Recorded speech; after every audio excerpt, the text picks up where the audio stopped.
At number 5, we have the winner of Homielulu All-Stars, Javin. His best season, he placed first.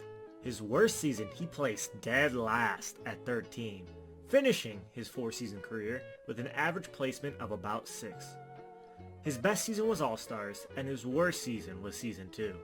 In All-Stars, Javin was the team captain of the Red Team, where he formed a solid alliance with Fox and Maddox.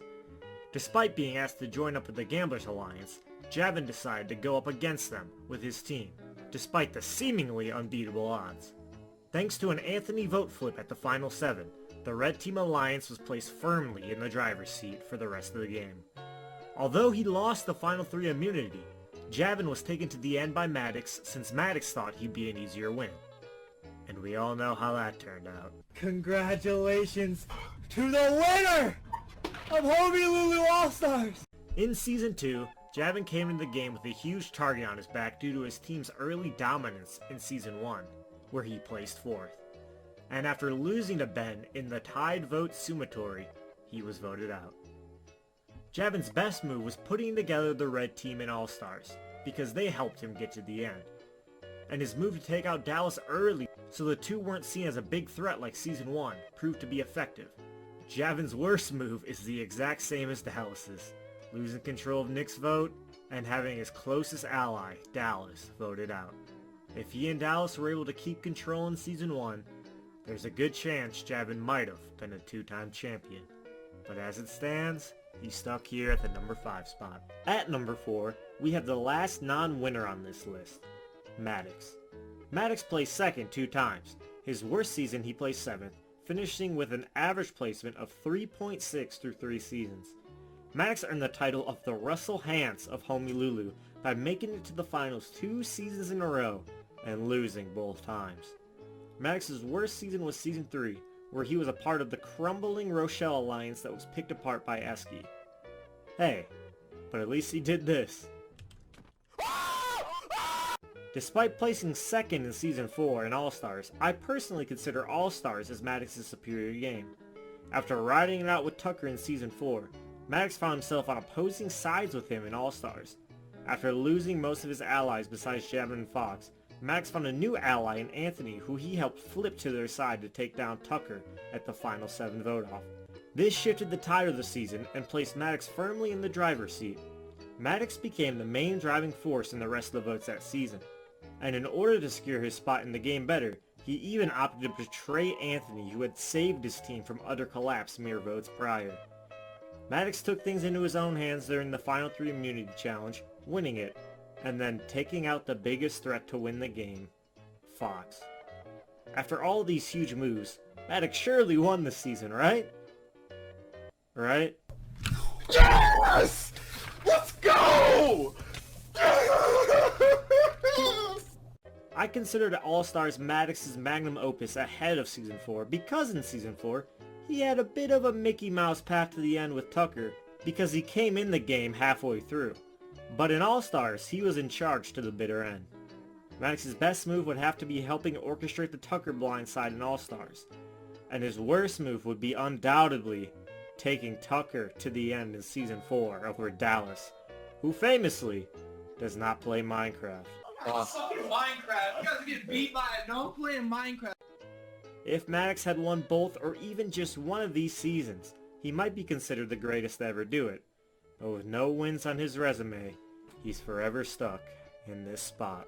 At number 3, we have the Season 3 winner, Eski. Eski's best season he placed first. His worst season he finished 12th, with an average finish of 5.7 through 4 seasons. Eski is the only other contestant besides Maddox who was able to make it to the end twice, once in Season 1 and another time in Season 3. But unlike Maddox, he was actually able to get a win. His best season was obviously Season 3, and his worst season was All-Stars. In Season 3, Eski found himself in charge of the alliance opposing the dominant Rochelle Alliance that had cruised through the game a season prior. Despite the Rochelle Alliance's best efforts to throw certain challenges to secure their numbers, Eski's side entered the merge with the numbers and began to take them all out one by one. Besides a certain somebody. Eski was fully in control come the merge, and he soon began to path his way to the endgame. he opted to keep Nacho around in order to have someone he could trust, because although his alliance had stayed true to him so far, he wasn't too close to any of them personally, which made them unpredictable in his eyes. Eski betrayed his alliance numerous times in favor of keeping Nacho, yet none of them seemed to really care.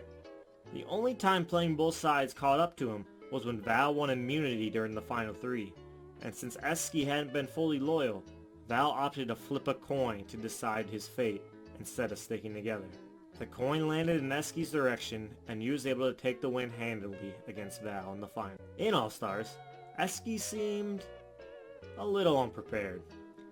I really didn't give this a whole lot of thoughts. I might be going out earlier, so... He was blindsided by Anthony during the double elimination of episode 2, but if he was able to survive a little longer in the game, he surely would have been a number recruited by Maddox and the red team to help them against the Gamblers.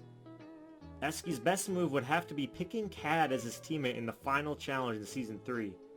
While Eski did most of the heavy lifting, Cad proved to be a huge advantage as a partner, compared to who Val chose to accompany him. His worst move would have to be not preparing at all coming into All-Stars, because this ultimately led to his early exit. Eski is undoubtedly one of the best winners in the game's history, and the fact that he was one challenge away from winning it all in Season 1 as well is what puts him in the top 3. At number 2, we have the part-time player and part-time host, Anthony. Anthony's best season he placed first, and his worst season he placed 5th, ending with an average placement of 3 through 2 seasons. During his winning game in Season 1, a lot of things went wrong early on. With incredible odds stacked against him coming into the merge, things were looking grim for Anthony and the blue team, but Nacho's decision to flip on the vote breathed new life into his game. After being the target of the vote with what seemed to be a little chance of survival, Anthony was able to make it through while one of the bigger targets, Dallas, went home. Anthony was able to hold the blue trio together strong all the way into the final 3, picking off each and every remaining red team member. Anthony pulled out the clutch victory in the final 3 challenge, and he opted to take Eski to the end with him because Aiden had tried to betray him earlier. After a hard-fought best of 5, everything came to a close in the final challenge.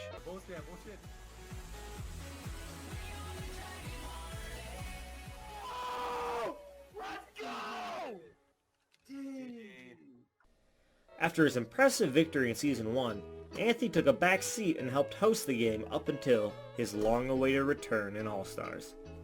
You know, it's arguable I'm the GOAT of this game, you know what I mean? So I can see why you had to bring me back. You know, we're gonna come out here. We're gonna win some games. We're gonna lose some games, and we're gonna have a good time. But ultimately, the money's coming home with me.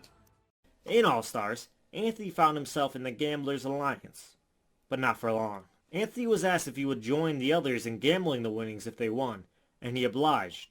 But he was not aware this meant joining a 6-person mega alliance. After realizing what the Gamblers Alliance actually was, Anthony plotted his turn against them. And turn against them he did. Going to Tucker. Psych! Tucker has been eliminated! That's an L, bro. L, bozo! His turn was met with some harsh feedback, but after his flip, the Gamblers Alliance was as good as dead. After single-handedly saving Maddox and the red team, Anthony found himself their target only 2 votes later due to his high threat level, and he was voted out. If Anthony had stayed with the Gamblers, he might have made it farther in the game, but he was ultimately able to accomplish his goal of destroying their alliance. Anthony's best move was helping orchestrate the flip on Dallas in Season 1, and his worst move was sticking with Maddox. But he said many times he doesn't regret turning on the Gamblers. Anthony was the original champion of Homielulu, and he single-handedly helped decide the winner of All-Stars by flipping the vote. So, the original GOAT of Homielulu lands here at number 2. At number 1, we have the undisputed GOAT of Homielulu, Star Force. I fucking win one of this shit! Just kidding, it's Tucker. Tucker's best season he placed 1st, his worst season he placed 9th, ending with an average finish of 5 through 4 seasons. Tucker's best season was Season 4, and his worst season was Season 3. To put it simply, every season that Tucker has been on, he has been in charge of a majority alliance at least one point in the game. In Season 4, he made an alliance early on with Fox, and he worked to keep the pink team together after the merge to take down all of the remaining Lime team members. Maddox was added to his alliance after he joined during the merge, and he filled in as his #1 ally after Fox was immunity idled out. Maddox ended up staying loyal and taking Tucker to the end with him, and we all know how that ended. Llama Brownie falls Dang. as Tucker's squadron just sweeps. Anybody die? Anybody? No. No. Nope. None. While Season 4 may have been the season he won, Season 2 might be Tucker's best game overall. He put together a core Rochelle alliance that included Connor, Ben, and Sav, and their alliance blew through the game with literally no opposition. Tucker looked primed for victory this season until... Tucker's off. It is a 1v1. Connor won! Connor won. Connor won. Connor has Connor won it all. his place in the finale. Connor winning the final 3 and Tucker picking the wrong number is the only reason he did not win this season, for he would have likely steamrolled Connor or Ben in the finale. In Tucker's worst season, Season 3, he was in control of most of the players in the game in the beginning. His alliance included Tristan, Maddox, Nacho, and Aiden. They had the majority locked up coming into the merge even with Aiden being picked off, but there was a surprise extra team challenge, and their team lost, and Tucker was eliminated during a tied vote that we'll talk about more in a second. Even in All-Stars, where he placed 7th, Tucker was a part of the Gamblers Alliance that had once amassed over half of the game. If it had not been for Anthony flipping on them, their team would have easily ran through the game. Tucker's best move would have to be aligning closely with Maddox in Season 4, because Maddox ended up doing what Connor didn't, take him to the end. Tucker's worst move is undoubtedly not conveying what the vote was supposed to be during the episode he was eliminated in during Season 3. Nacho was not aware that everyone was voting Maddox, so he believed he was the one going home, and just threw a random vote on Tucker, which tied the vote. And I think we all know what happened next. Tucker's ability to create huge alliances and take control of the game are unmatched, and his impressive win in Season 4, paired with his dominant control of Season 2, are ultimately why Tucker Games is the best Homielulu player of all time.